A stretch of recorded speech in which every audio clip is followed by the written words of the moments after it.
rentenir kasih pinjaman nih, gue pinjam duit lo sama lo nih bunganya, gue kasih sertifikat. Padahal dia juga nggak bisa eksekusi. Balai lelang dan kantor lelang itu beda ya? Beda. Begitu lo dapat barang lo, itu kan terserah orang leasingnya, mau dijual, mau dihancurin, mau diapapun barangnya. Ya. Leasing. Ternyata pas kita lihat, oh ini mah perjanjian kredit dengan jaminan fidusia, bukan leasing.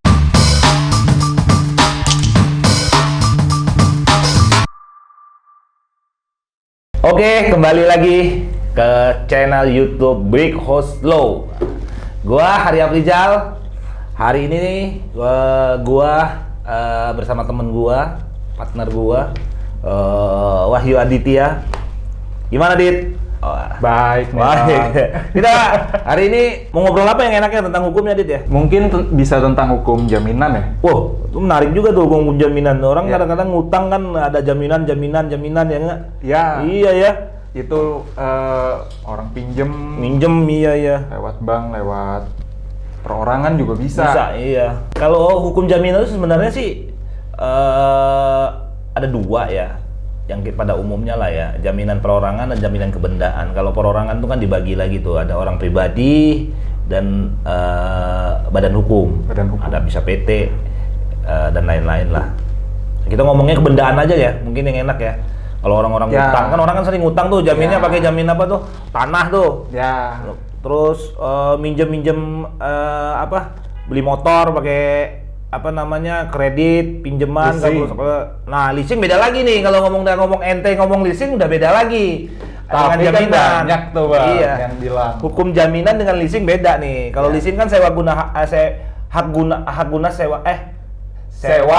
usaha gitu. Kita ngomongnya nggak usah ngomong leasing dah. Mendingan ngomong ini aja. Ngomong apa? Jaminan aja. Iya. Contohnya sih yang simpel tuh jaminan tuh gini. Lu kalau pinjam duit ke bank mau beli rumah atau tanah lah ya, lu beli tanah, kan lu pinjem tuh biasanya, lu pinjem lu ke bank duit, jaminannya kan tanah tuh, lu cicil dan seterusnya lah sampai berapa tahun lah. Nah itu namanya jaminannya pakai jaminan benda tidak bergerak kan, tanah. Nah kalau tanah itu jaminannya jaminan hak tanggungan, gitu. Lo kalau minjem motor, mobil tuh biasanya pakai fidusia. Nah, itu jaminannya jaminan fidusia. Kalau motor, mobil kayak gitulah ya. Benda mesin juga bisa, mesin-mesin pabrik itu juga fidusia juga bisa. Nah, kalau kapal, pesawat itu jaminannya hipotek. Iya. Kalau dulu tanah itu dimasukin dalam kitab undang-undang hukum perdata, masuknya masih bagian dari hipotek. Ya. Tapi sejak lahirnya undang-undang hak tanggungan udah terpisah dia, gitu. Tapi orang kadang-kadang yang jadi masalah tuh ini juga ya, Dit. Orang minjem nih, gua minjem duit dulu dong, gadein tanah nih, gadein sertifikat, tapi nggak diikat dengan hak tanggungan. Namanya gadai. Katanya gadai. Tapi kan, nah ini jaminan benda bergerak juga bisa juga digadai. Gadai itu termasuk bagian dari jaminan kebendaan. Bagian kebendaan itu kan sebenarnya hak tanggungan yang gua tahu. Fidusia, hipotek, gadai. Itu yang bukan yang kebendaan ya. Kalau gadai lo kan sering ke penggadaian tuh. Gadai TV kayak. Dan prosedurnya juga itu beda kan, Mas? Beda sama fidusia. Kalau jaminan fidusia nanti terbit namanya sertifikat fidusia. Kalau lu pinjam ke perusahaan pembiayaan atau perusahaan perbankan atau perusahaan pembiayaan, lu pinjam duit tuh biasanya lu untuk beli motor pakai jaminan fidusia namanya sertifikat fidusia. Kalau gadai kan sertifikat gadai kan. Kalau hipotek nanti ada akta hipoteknya. Kalau tanah dia muncul yang namanya sertifikat hak tanggungan. Ya, berdasarkan APHT. APHT akta pembebanan hak tanggungan. Tapi sebelum ada APHT itu biasanya ada SKMHT. Jadi pemilik tanah dia membebankan memberikan surat kuasa membebankan hak tanggungan. Gitu. Tapi orang kadang-kadang di ini ya, Dit ya. Umpamanya gua nih minjem Dit, gua minjem duit nih, enggak ada sertifikat nih. Umpamanya nih, sertifikat, gua kasih sertifikat, lu kasih duit. Katanya udah dijamin nih. Tapi nggak diikat dengan hak tanggungan. Cuma ngasih aja sertifikat tanah nih, tapi nggak diikat hak tanggungan. Itu sebenarnya bukan jaminan. Perjanjian pinjam meminjam biasa aja. Tapi nggak punya hak eksekutorial, nggak bisa dieksekusi. Jadi begitu lo. Mungkin itu jaminan umum. Iya, umum pada umumnya ya. Jadi kelebihannya dengan kalau kita udah membebankan dengan hak tanggungan, kalau kita minjemin orang duit terus dapat sertifikat, begitu lu gagal bayar, si debitornya gagal bayar, kita bisa langsung eksekusi. Tapi kalau lu kasih pinjem aja ke rentenir lah ya, rentenir juga nggak bisa eksekusi. Kalau dia mau eksekusi ya salah satunya kalau dia debitornya gagal, eksekusinya tuh pakai gugat dulu, gugat secara perdata, iya, betul, Bang. dengan memberikan jaminan ya. Lu sering minjem juga, Dit? Ya, Motor? ada lah beberapa, Bang. Mobil lu masih kredit? Enggak, kalau itu. Enggak. Oh, lunas ya? Lu banyak duit kan ya? Oh, lawyer. Nah, kalau kredit itu gimana tuh, Bang? Kredit Ya, motor. kalau kredit kan ini simpelnya kan gini kalau kredit tuh. Anggaplah kredit motor lah ya, atau kredit mobil lah. Mobil lu kredit umpamanya. Kan orang kan sering bilang masih kredit nih. Kan BPKB-nya kan di perusahaan pembiayaan. Ya. Perusahaan pembiayaan itu kan kreditor. Dan gue juga nggak terima sertifikat Fidusia. apa itu jaminan fidusia. Nah, kalau motor, mobil itu biasanya masuknya ke fidusia. Ya. Biasanya ada sertifikat fidusia yang megang adalah kreditor. Sama dengan sertifikat hak tanggungan itu ada yang ngeluarin kan BPN.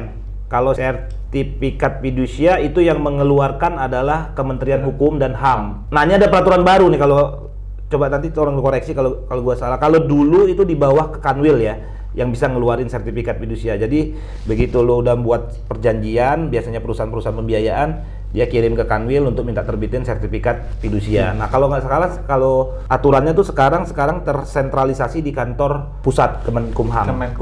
Gitu, diajukan itu. Nah, begitu dia gagal kan bisa punya hak eksekusi juga sertifikat fidusia itu. Tapi begitu juga gade. Lo kalau gade ke barang, namanya gade emas atau gade apapun lah ya, benda bergerak ya, ke penggadaian kan biasanya dikasih surat gadai, nanti ada begitu lu gagal barang lu dilelang. Dan gitu. itu untuk yang pemberi jaminannya juga memberikan kepastian hukum jelas tuh, Bang. Yes, betul. Dibanding dengan hanya minjam lu pegang aja, tapi lu nggak bisa ngapa-ngapain dengan sertifikat. Ketika lu jual langsung jaminan yang gua kasih itu jaminan ya. Iya. Ketika lu langsung eksekusi, Ya nggak lu bisa menyalahi aturan juga. Dan salah satunya jalan itu harus melalui gugatan dengan mengajukan sita jaminan terhadap bendanya.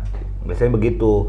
Itu juga makanya filosofinya kan hukum jaminan itu kan untuk mempermudah juga kreditor. Salah satunya adalah untuk mempermudah kreditor dalam melakukan eksekusi. Kadang-kadang ini juga ya, gue nggak ngerti lah ya. Masyarakat tuh orang termasuk rentenir lah ya. Rentenir kasih pinjaman nih, gue pinjam duit lo sama lo nih, bunganya gue kasih sertifikat, padahal dia juga nggak bisa eksekusi. Kalau kebetulan ketemu debitor yang nakal, dia gandain aja tuh lagi, ajuin permohonan hilang, terbit lagi sertifikat baru gitu kan. Nah, enaknya kalau kita udah ada sertifikat, nih gini juga anggaplah kita ngomongnya hak tanggungan aja ya. Itu kan udah tercatat tuh di BPN ya. Ya, sudah terregister lah. Kalau udah terregister, udah tercatat di BPN, begitu lu mau terbitin sertifikat baru, debiturnya nakal, nggak bisa diterbitin, nggak bisa dibalik namakan, nggak bisa diperjualbelikan sebelum sertifikat hak tanggungannya itu diroya gitu. Begitu setelah diroya kan baru bisa lu. Tapi begitu dalam keadaan masih ada sertifikat hak tanggungan, di situ ada peringkat juga, Bang, dalam jaminan, peringkat pertama, peringkat kedua. Jadi di dalam sertifikat hak tanggungan itu biasanya ada namanya pemegang hak tanggungan. Umpamanya dia pinjam ke PT ke Bank A, nama Bank A lah yang pemegang sertifikat hak tanggungan. Itu peringkat pertama. Dia kalau mau nambah hutang atau nambah kreditor dengan jaminan yang sama, itu bisa ditambah lagi peringkat kedua begitu. Itu hanya ini aja, pengklasian kelas-kelasnya aja. Tapi yang terpenting tuh bukan itunya kan, yang terpenting adalah sertifikat hak tanggungannya. Begitu lu gagal, lu bisa langsung eksekusi, bisa langsung lelang kan ke kantor lelang, atau lelangnya melalui lelang itu bisa melalui pengadilan, bisa juga melalui langsung ke kantor lelang atau melalui balai lelang yang terdaftar di Kementerian Hukum dan HAM. Balai lelang dan kantor lelang itu beda ya? Beda. Kantor lelang adalah pejabat lelang yang ditunjuk untuk melaksanakan lelang. Itu orang adalah pejabat-pejabat di bawah Kementerian Keuangan. Dirjennya adalah Perbendaharaan Negara ya, Perbendaharaan Negara dan Kekayaan Negara ya, Kekayaan Negara dan Lelang gitu. Kalau balai lelang adalah lembaga swasta yang dapat melaksanakan lelang atas permintaan dari pemohon lelang. Itu semacam sebenarnya sih kalau bahasa sederhananya sih menurut gua perantara aja ya. Lu kalau kreditor nih gini ya, lu kreditor, begitu debitor lu macet, lu pinjemin, lu punya sertifikat, lu bisa eksekusi langsung. Itu ada jalurnya bermacam-macam. Bisa melalui pengadilan, prosesnya, lu ajuin permohonan ke pengadilan, nanti pengadilan akan memproses, akan dikeluarkan dulu yang akan diproses melalui unmoneying. Kalau barangnya udah disita ya tinggal disita eksekusi, terus baru lelang. Lelang ini tetap pengadilan akan mengajukan ke kantor lelang juga, KPKNL namanya. Atau begitu setelah debitor cedera janji, lu males nih ngurus-ngurus segala macam urusan lelang, lu bisa serahkan kepada balai lelang. Nah, nanti balai lelang setelah persyaratannya lu udah dikumpulin, diajuinnya ke kantor lelang juga. Atau lu bisa sendiri langsung mengajukan ke kantor lelang tanpa melalui balai lelang atau pengadilan. Gitu. Prosesnya juga panjang itu ya, Bang? Ya, prosesnya relatif ya panjang atau enggaknya ya. Yang penting sih menurut gua sih persyaratannya sudah terpenuhi sih lebih enak lah. Kan persyaratannya salah satu debitornya cedera janji. Cedera janji itu gagal melakukan pembayaran. Undang-undang hak tanggungan kan menyebutkannya begitu. Ya. Tapi kalau dia nggak cedera janji, lu mau eksekusi juga nggak bisa. Gitu. Untuk membuktikan cedera janji kan biasanya dengan somasi 1, surat peringatan 1, surat peringatan 2. Bahasa kerennya kan kalau itu kan somasi. Ya. Somasi kan hanya untuk menunjukkan itikat baik dia aja telah mengingatkan debitor untuk melaksanakan prestasinya atau kewajibannya gitu. Fidusia juga begitu. Tapi kalau kebendaan bergerak itu yang kesulitannya itu perusahaan-perusahaan pembiayaan itu biasanya atau kreditor megang BPKB ya, kalau motor atau mobil ya. Dia pegang BPKB, bukti kepemilikannya. Tapi bendanya dipegang debitor, kadang udah dialihkan kemana-mana kan, udah berapa kali beralih kan. Beralih ke A, ke B, ke C. Nggak bisa dieksekusi juga. Ya. Bedanya sama benda tidak bergerak, enaknya begitu. Berarti cuman hitam di atas putih aja itu. Iya, kalau begitu. Dia hanya menguasai secara yuridisnya aja, fisiknya enggak.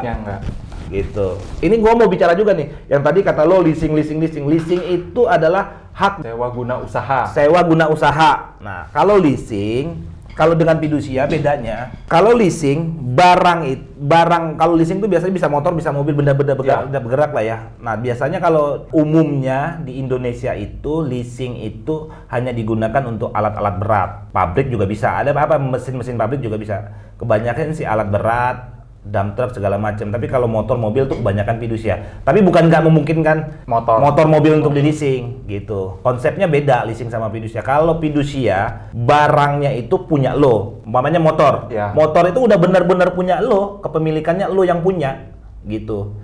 Jadi begitu tapi lo jaminin ke kreditor atau perusahaan pembiayaan. Tapi kalau leasing barangnya itu adalah milik si perusahaan pembiayaan atau kreditornya. Ya. Tapi dikasihkan ke lo bayar cicilan angsurannya. Tapi di akhir perjanjian biasanya ada hak opsi untuk melanjutkan atau opsi untuk melunasi. Nanti barang lo bakal jadi milik lo gitu. Berarti yang secara umum di prakteknya di lapangan itu beda dong penamaan. Nah, ini juga karena ini kan hanya leasing motor, tapi kita lihat perjanjian ternyata fidusia perjanjiannya. Ya. Perjanjian kredit biasa kan dengan jaminan fidusia. Gitu. Memang ini hanya kebiasaan masyarakat aja yang hanya menyebutkan leasing. Ternyata pas kita lihat, oh ini mah perjanjian kredit dengan jaminan fidusia, bukan leasing. Berarti saat lu kredit motor yang dibilang leasing itu ternyata fidusia, nama kendaraannya itu udah atas nama lu dong. Kalau fidusia ya pasti, umpamanya lu yang punya motor nih, lu jaminin ke gua dengan terbit sertifikat fidusia. Motor itu atas nama lu, bukan atas nama apa? Kreditor. Tapi kalau leasing, untuk kendaraan-kendaraan seperti mobil dan motor, leasing tuh jarang-jarang pakai konsep leasing. Biasanya alat berat. Iya. Alat berat itu kan bukti kepemilikannya adalah invoice atau faktur ya. Yang mengeluarkannya adalah distributornya atau pabrikannya. Ya. Dia nggak ada STNK atau BPKB. Ya, yang menjual lah. Nah, iya. Bukti kepemilik barang itu adalah selama lu masih melakukan pembayaran angsuran, barang itu adalah milik kreditor. Memang penguasaannya di lo, sebagai debitor nih mamanya. Tapi kepemilikannya adalah kreditor. Nanti setelah lu di akhir perjanjian, lu biasanya di si hak opsi itu kalau di leasing gitu. Untuk melunasi Atau meneruskan. Tapi kalau leasing, nah ini bedanya eksekusinya dengan jaminan fidusia. Kalau leasing, begitu lu dapat, lu gagal bayar, gua tarik barang, itu nggak perlu lelang. karena kan kepemilikan barangnya Masih punya gua. masih punya lo. Kalau barang yang punya gua kan terserah gua, mau gua jual, mau gua lelang, mau gua apa. Itu mah nggak ada kewajiban melalui lelang. Iya. Tapi kalau jaminan fidusia atau jaminan apapun, itu wajib dilelang dulu. Hasil dari penjualan itulah yang untuk menutupi hutang. Itu beda konsepnya nanti. Kalau ada lebih gimana? Nah, kalau ada lebih harus wajib dikembalikan kepada si debitor. Oh, nggak Umpamanya semua lu yang hasil minjem penjualannya semua Iya. buat lo gitu? Oh, enggak.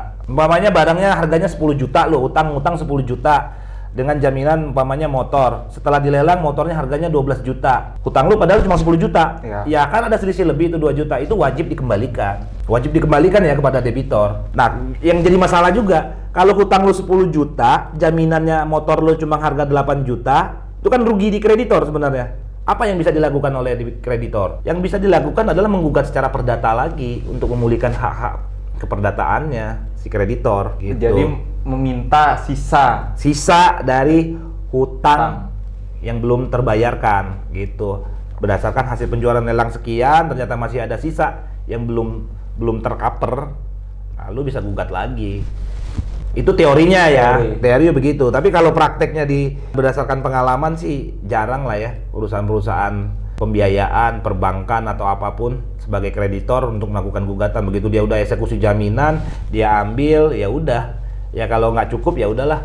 Biasanya tutup buku aja lah. Kan ribet kalau dia gugat lagi. panjang lagi. Ya, panjang lagi. Ya maksudnya mungkin dia nggak mengajukan itu adalah ada perhitungan secara komersil aja, secara bisnis. Makanya sekarang masyarakat ini sering salah juga nih Dit ya. Iya. Ngomong Mungkin leasing, pengertian pengertian dari awalnya yang jadi salah paham. salah paham. Nah, tapi mungkin dari sejarahnya juga. Kalau leasing itu kan perjanjian biasa sebenarnya. Kalau fidusia itu kan baru lahir di Indonesia sejak tahun 99, sejak undang-undang fidusia Ya. itu kan lahirnya tahun 99. Leasing itu udah jauh sebelumnya udah konsep leasing itu udah ada, udah dipertegas juga di peraturan Menteri Keuangan itu sekitar di tahun 90-an sudah ada. Gitu. Makanya mungkin dari tahun 90-an dan sebelumnya dulu orang kan sering udah ngomong wah di leasing. Jadi begitu munculnya undang fidusia, konsepnya hampir sama padahal intinya juga beda. Konsepnya juga beda. Walaupun benda yang dijaminkannya sama ya, gitu.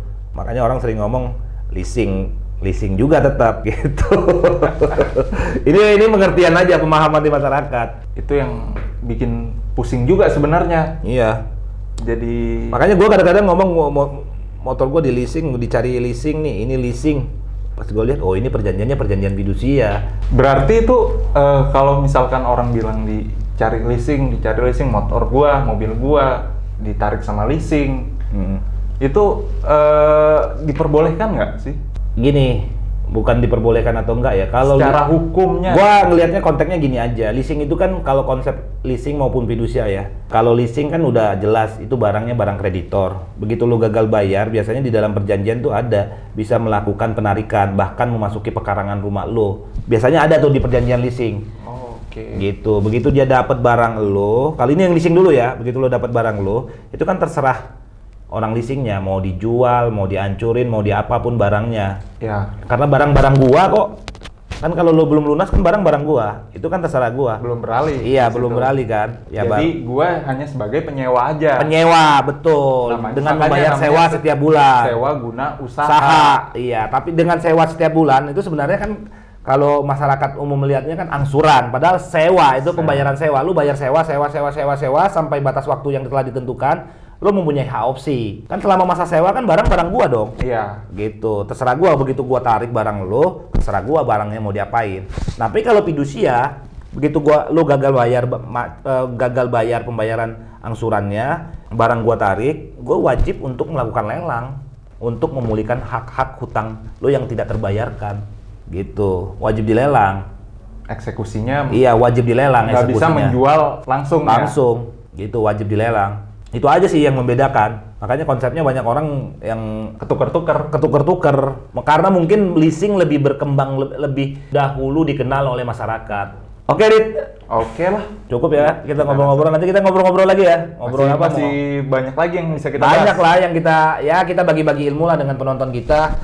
Ya minimal tahulah dulu konsep dasar dari hukum, umpamanya terutama hukum jaminan, fidusia, hak tanggungan, gade gitu, Biar hipotek. nggak ketukar-tukar juga. Bisa nggak ketukar-tukar juga. Ini termasuk leasing tadi yang Ya. biar nggak ketukar antara leasing dengan fidusia kadang-kadang kan. Karena perbedaan kalau kita ketukar-tukar juga kan kadang-kadang akan membedakan prosesnya juga nanti dalam proses eksekusi lah, termasuk salah satunya ya. Gitu. Termasuk kalau kita mau upaya hukum apa nih yang akan tempuh lihat. Iya. Oke, thank you Edit ya.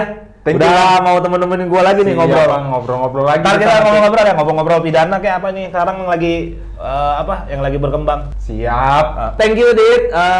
Thank you. Thank you, Bang. Penonton Berikut Slow.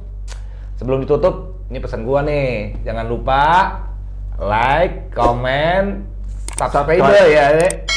Dan share ke teman-teman Anda biar teman-teman Anda juga tahu nih tentang ininya pembahasan kita. Oke, thank you. Thank you. Bye.